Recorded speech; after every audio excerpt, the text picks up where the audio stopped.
Selena, even if you couldn't marry Jacob, surely you didn't have to stoop to the declining serpent clan? Don't end up starving to death before you even manage to bear a child.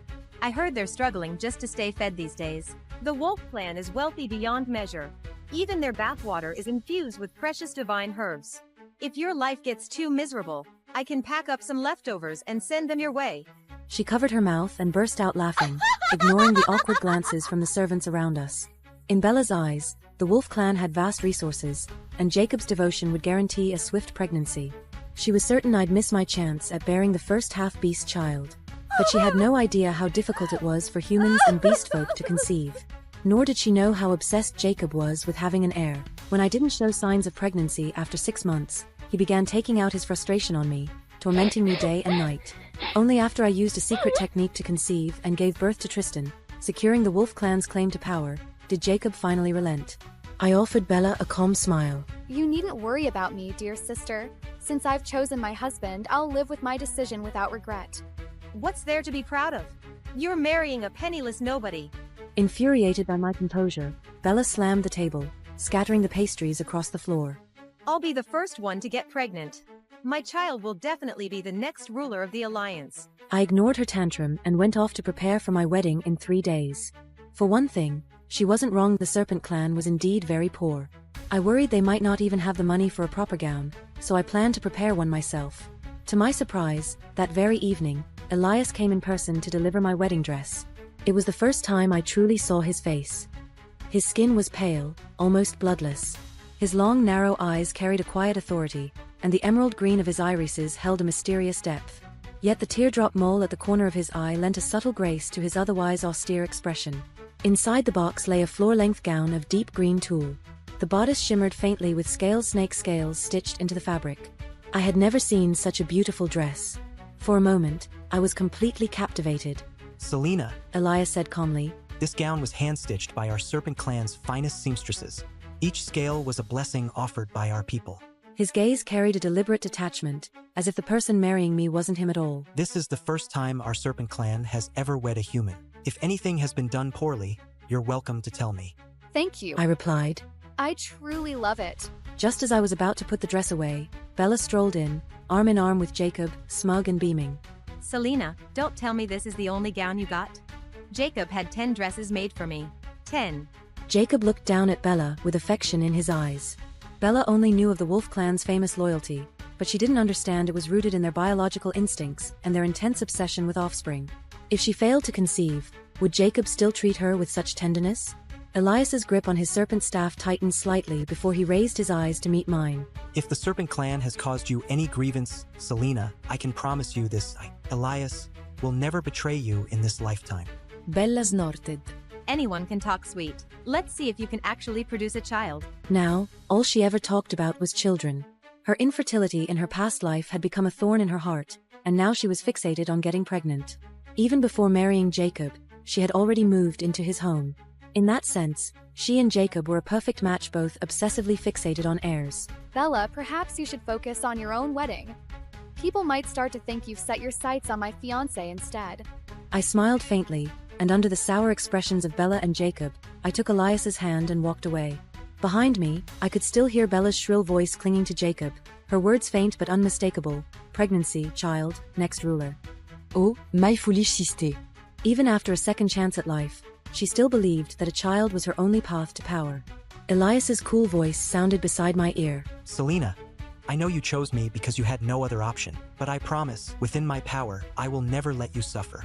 I turned instinctively at the sound of his voice and accidentally stumbled into his chest. A strange yet pleasant scent drifted into my nose. I looked up at him and said slowly, with deliberate clarity, Elias, I chose you willingly. A flicker of something unreadable passed through Elias's eyes. All right, Selena. 3 days later, the wedding arrived as scheduled.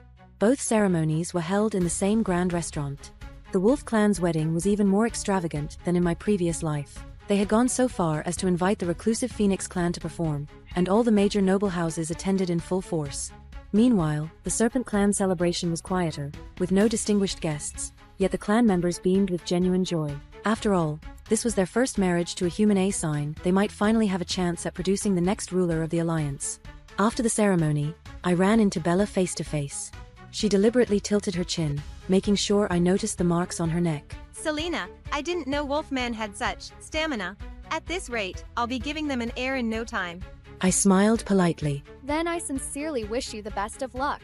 Bella was grossly underestimating the difficulty of pregnancy between humans and beastkin. Our species was fundamentally different. Even in the best conditions, natural conception took at least a year. She assumed I got pregnant easily in our past life, and so she believed the same would come just as easily to her. She even boasted to the Wolf clan that she'd be pregnant within 6 months. Word had spread quickly. Selena, Jacob and I truly love each other. Can't you just let us be together? We've already shared a bed. If I don't marry him, how could I ever marry anyone else? In a daze, I heard my younger sister Bella crying out. Father stood nearby, speaking up in her defense. Selena, maybe you could choose another fiancé instead. Bella just made a mistake in a moment of poor judgment. He had always been biased toward Bella. After all, she was the legitimate daughter of his official wife, while I was merely the illegitimate child from one of his affairs. I looked at Bella, who was kneeling on the ground. Though her face was streaked with tears and full of pitiful sorrow, the ambition and excitement in her eyes were unmistakable. I knew then, she had been reborn too. And this time, she had made it to Jacob's bed before I did. In my past life, I had chosen Jacob, the eldest son of the Wolf clan, as my fiancé. I saw the Serpent clan as cold-blooded and unfeeling, the Fox clan as frivolous and unfaithful, and the Dragon clan as proud and arrogant. Only the Wolf clan, known for their loyalty and devotion, seemed worthy of trust. 6 months after marrying Jacob, I got pregnant with our child. And then I gave birth to a half-beast white wolf, our son Tristan. As the first half-beast child born from a human-beast union, Tristan naturally became the next leader of the human-beast alliance. Bella, enamored by the Fox clan's beauty, had chosen their heir, Lucien. But she didn't expect him to be a shameless womanizer, constantly entangled with other lovers. Eventually, she contracted a disease because of him, one that left her infertile and scorned by the Fox clan. She blamed me for her misfortune, jealous that I had lived a better life than she did. One night, she drugged me in secret and set a fire that burned both me and Tristan alive. In memory, hatred surged in my chest. I wanted nothing more than to kill Bella right then and there and avenge Tristan. I clenched my fists inside my sleeves. The pain in my palms sobered me slightly. Then I slowly nodded, masking my fury with a look of understanding. If Bella and Jacob truly love each other, I'd never stand in the way of their happiness. Bella hadn't expected me to agree so easily. The tears she had squeezed out now hung awkwardly at the corners of her eyes. Bella, get up now. Hurry and thank your sister for stepping aside. Father urged, clearly relieved. Thank you, Selena.